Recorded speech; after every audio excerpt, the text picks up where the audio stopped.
امریکہ اور ایران ایک ایسی کشمکش میں پھنسے ہیں جہاں سے نہ آگے جا سکتے ہیں نہ پیچھے۔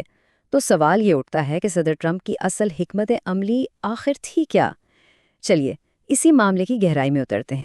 دفاعی ماہر پروین ساہنی نے اسے بالکل صاف لفظوں میں کہا ہے کہ امریکہ کو ایک ایسی جنگ میں دھکیل دیا گیا جس کی اس نے بالکل منصوبہ بندی ہی نہیں کی تھی۔ ان کے مطابق یہ وہ جنگ تھی جو اصل میں اسرائیل چاہتا تھا، اور ٹرمپ انتظامیہ اس میں سیدھا جا پھنسی۔ تو پھر آخر ہوا کیا؟ کیسے دنیا کی سب سے بڑی فوجی طاقت ایک ایسے جال میں پھنس گئی جہاں سے نہ آگے کا راستہ ہے نہ پیچھے کا؟ چلیے اسی سوال کا جواب ڈھونڈتے ہیں۔ ٹھیک ہے، تو شروعات کرتے ہیں اس بنیادی غلط فہمی سے، وہ امریکی غلطی جس نے اس پورے تنازع کو جنم دیا۔ دفاعی ماہرین کہتے ہیں کہ اسرائیل نے ٹرمپ انتظامیہ کو یہ یقین دلایا تھا کہ بس ایک فوری فیصلہ کن حملہ ایران کی قیادت پر اور یہ مسئلہ 2 دن میں ختم ہو جائے گا۔ منصوبہ آپ جانتے ہیں بہت سادہ تھا، قیادت کو نشانہ بناؤ اور جنگ جیت لو۔ لیکن جہاں امریکہ چند دنوں کا سوچ رہا تھا، ایران اس دن کے لیے، اس منظر نامے کے لیے پچھلی کئی دہائیوں سے تیاری کر رہا تھا۔ اور یہ صرف کوئی فوجی تیاری نہیں تھی، نہیں، یہ ایک بہت جامع، کثیر سطحی منصوبہ نگاری تھی جسے برسوں میں بنایا گیا تھا۔ ایران کے پاس کچھ ایسے پوشیدہ پتے تھے، کچھ ایسے اسٹریٹجک فائدے تھے جن کو مغرب نے بالکل کم سمجھا۔ دیکھتے ہیں کہ وہ آخر تھے کیا۔ دیکھیں، ایران کی طاقت صرف اس کی فوج نہیں ہے، بالکل نہیں۔ اس کی اصل طاقت آتی ہے اس کے جغرافیہ سے، یعنی آبنائے ہرمز پر کنٹرول، پھر اس کے علاقائی اتحادیوں اور پراکسیز کا مضبوط نیٹ ورک، اور ہاں، مقامی طور پر جدید ہتھیار بنانے کی قابلیت۔ یہ سب مل کر اسے ایک لمبی جنگ لڑنے کی ہمت دیتا ہے۔ 20%، 20%، اس نمبر کو ذرا سوچیں۔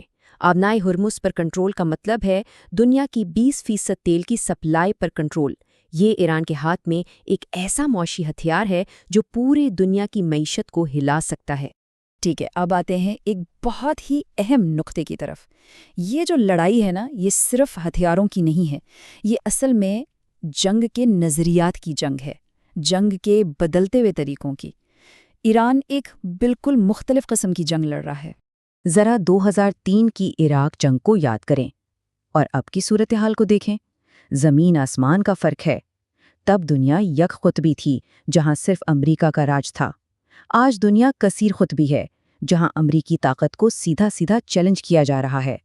اور اس بار 2003 کی طرح نہیں ہے، ایران اکیلا نہیں لڑ رہا، اس کے پیچھے روس اور چین، 2 عالمی طاقتیں کھڑی ہیں۔ اور یہ حمایت صرف سفارتی نہیں ہے، یہ تکنیکی حمایت بھی ہے جس نے اس جنگ کا پورا توازن ہی بدل کر رکھ دیا ہے۔ تو ایران امریکہ کی اس زبردست فوجی مشین کا مقابلہ کیسے کر رہا ہے؟ وہ ایک نظریہ استعمال کر رہا ہے جسے کہتے ہیں غیر متناسب جنگ۔ اس کا مطلب بہت آسان ہے، آپ دشمن کی طاقت سے طاقت نہیں ٹکراتے، یعنی ٹینک کے مقابلے میں ٹینک نہیں لاتے، بلکہ آپ اس کی کمزوریاں ڈھونڈتے ہیں اور ان پر چوٹ کرتے ہیں۔ اور یہ صرف آپ جانتے ہیں کتابی باتیں نہیں ہیں، ایران اس پر عمل کر رہا ہے۔ چین کی خلائی ٹیکنالوجی کی مدد سے وہ پورے خطے کی نگرانی کر سکتا ہے۔ اس کے پاس طویل فاصلے تک مار کرنے والے درست میزائل ہیں، ڈرونز ہیں، خفیہ سرنگوں میں زیر آب بارودی سرنگیں، اور تو اور ایسی چھوٹے قد کی آبدوزیں جو سونار پر بھی نظر نہیں آتیں۔ یہ سب چیزیں امریکہ کے روایتی جنگی اثاثوں کو بیکار بنا دیتی ہیں۔ تو ان سب ٹکڑوں کو جوڑ کر دیکھیں تو پوری تصویر سامنے آتی ہے۔ وہ تصویر ہے ایک ٹیکٹیکل جال کی، ایک ایسا جال جس میں امریکہ بری طرح پھنس چکا ہے۔ سوال یہ ہے، امریکہ جیت کیوں نہیں سکتا؟ اس مخمسے کے پہلے حصے کو دیکھتے ہیں۔ ماہرین کے مطابق ایک فوجی فتح امریکہ کے لیے اب ممکن کیوں نہیں ہے؟ پہلی بات تو یہ کہ ایران کی نگرانی کی صلاحیتوں کا مطلب ہے کہ خطے میں کوئی بھی امریکی اڈہ اب محفوظ نہیں، کوئی بھی نہیں۔ ان کے میزائلوں نے امریکی طیارہ بردار جہازوں کو اتنا پیچھے دھکیل دیا ہے کہ وہ جنگ کا حصہ ہی نہیں بن سکتے، اور اس کے اوپر امریکہ اور اس کے اتحادیوں کے پاس ایک لمبی جنگ لڑنے کے لیے پیداواری صلاحیت ہی کم پڑ رہی ہے۔ تو ٹھیک ہے، اگر امریکہ جیت نہیں سکتا تو وہاں سے نکل کیوں نہیں جاتا؟ آسان ہے نا؟ نہیں، یہاں اس پہیلی کا دوسرا اور شاید سب سے زیادہ پیچیدہ حصہ سامنے آتا ہے۔ سب سے بڑی وجہ ہے پیٹرو ڈالر۔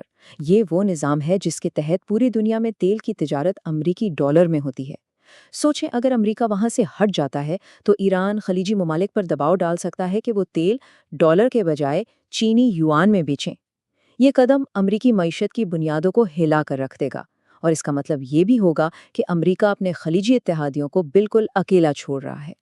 تو یہ جو تعطل ہے نا، یہ صرف ایک علاقائی تنازع نہیں ہے، اس کے اثرات بہت گہرے ہیں اور پوری دنیا پر پڑیں گے۔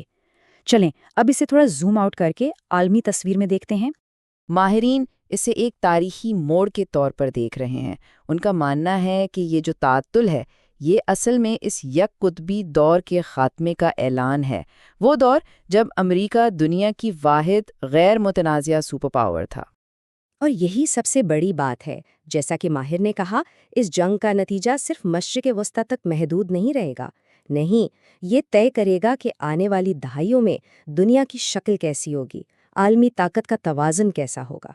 تو آخر میں یہی سوال بچتا ہے، کیا ہم اپنی آنکھوں کے سامنے مشرق وسطی میں ایک نئے عالمی نظام کو بنتا ہوا دیکھ رہے ہیں، ایک ایسا نظام جو شاید تاریخ کا رخ موڑ دے؟